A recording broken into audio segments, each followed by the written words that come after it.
Bayangkan ketika Anda hendak pergi dari satu tempat ke tempat yang lain, dan kita masih kabur nih.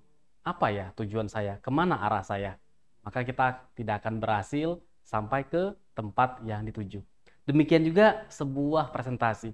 Presentasi tanpa tujuan akan membuat presenternya kehilangan arah ketika dia berdiri untuk menyampaikan pesan kepada audiens. Bagaimana caranya menggunakan tujuan dengan tepat, dengan baik? Yuk kita temukan jawabannya di video berikut ini.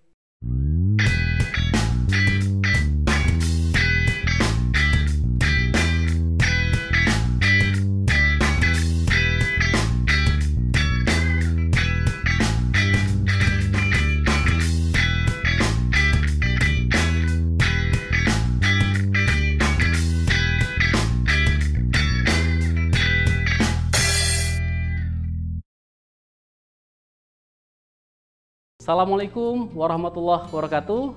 Terima kasih buat teman-teman semua yang terus setia berkunjung di channel Presenta Edu, channel pengembangan diri buat kita semuanya. Kali ini saya mau membahas tentang pentingnya menetapkan tujuan dalam sebuah presentasi. Dengan adanya tujuan, kita menjadi punya arah, punya gambaran, punya pandangan yang jauh ke depan.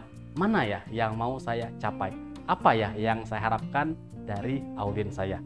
Lewat video ini saya akan menjelaskan ada tiga hal yang biasanya menjadi tujuan kita dalam sebuah presentasi.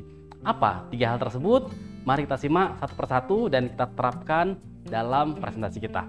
Video ini merupakan cuplikan dari training yang saya lakukan beberapa waktu yang lalu. Selamat mengikuti. Yang menyebabkan orang gagal waktu presentasi, dia udah tahu dia punya audiens seperti ini. Cuma dia belum clear tujuan saya sebenarnya mau ngapain ya. Ini di akhir presentasi saya mau ngapain? Pokoknya saya sekedar sharing aja pokoknya saya sekedar sampaikan aja pokoknya saya sekedar menjelaskan saja. Maka yang terjadi adalah presentasi kita menjadi sekedar menyampaikan, sekedar menjelaskan, sekedar ya sharing. Itulah kalau kita tidak punya tujuan yang jelas. Maka ketika kita mulai menyusun konten, kita harus rumuskan, ini target akhir saya itu apa sebenarnya ke audiens. Siapa sebenarnya audiens yang ingin saya tuju? Ya, apa yang saya betul-betul harapkan dari mereka? Nah, kalau kita bicara tujuan presentasi, tadi kita sudah ingat ada 3 tujuan sebuah presentasi. Apa itu? Yang pertama adalah membuat orang lain paham. Ini adalah tujuan yang paling dasar. Jadi kalau kita berpresentasi yang sifatnya hanya informatif, sekedar kasih info, maka bolehlah kita menargetkan di akhir presentasi, saya berharap audiens saya itu paham. Nah, caranya supaya paham, pikirkan mereka butuhnya apa, susun dengan tahapan tertentu yang mudah untuk diikuti oleh audiens. Itu yang pertama, gitu ya.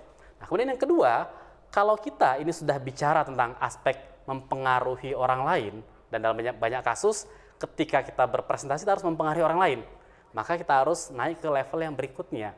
Kita ingin meyakinkan audiens akan sesuatu, supaya dia mengganti pandangannya, supaya dia punya persepsi yang baik terhadap produk yang kita tawarkan, supaya atasan itu menyetujui proposal yang kita tawarkan. Jadi aspek meyakinkan.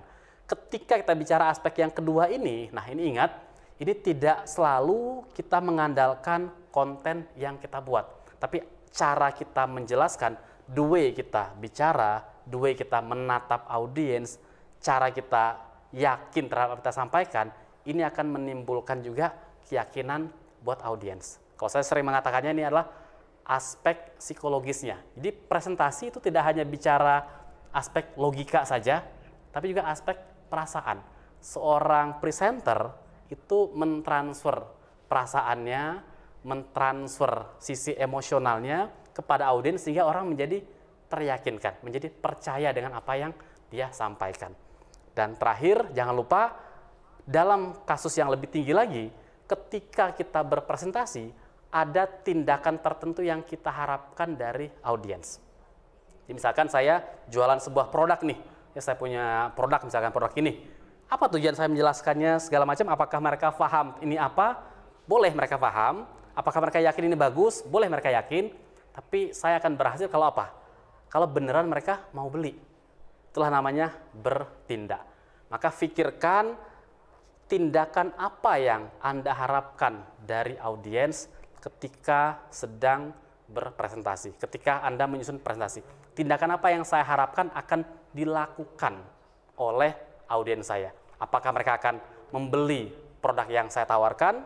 Apakah dia akan memberikan tanda tangan, pertanda setuju dengan kontrak yang saya ajukan? Apakah dia nanti akan mensupport ide yang saya bawakan? Apa itu? Nah, pikirkan tujuan yang jelas. Jadi ini dasar utama sebelum kita nanti menyusun konten kita dalam struktur yang lebih rapi. Demikian tadi sudah kita bahas betapa penting menetapkan tujuan dalam sebuah presentasi. Dengan tujuan yang terdefinisi dengan tepat, sebagai presenter, teman-teman akan tahu apa yang mau dicapai. Apakah kita ingin membuat audiens mendapatkan informasi tertentu menjadi paham? Apakah kita ingin mempengaruhi mereka, membuat mereka yakin terhadap poin-poin yang disampaikan? Atau kita ingin lebih jauh lagi, agar audiens kita bertindak melakukan sesuatu? Tetapkan tujuan teman-teman dalam setiap presentasi. Jangan pernah lupa, karena tujuan yang jelas, tujuan yang spesifik akan membantu kesuksesan dalam presentasi teman-teman sekalian. Semoga video ini bermanfaat buat teman-teman semua. Silahkan like, share, dan juga subscribe buat yang belum subscribe di channel Presenta Edu. Insya Allah kita akan ketemu lagi dalam video-video pembelajaran presentasi bersama saya, Muhammad Nur. Assalamualaikum warahmatullahi wabarakatuh.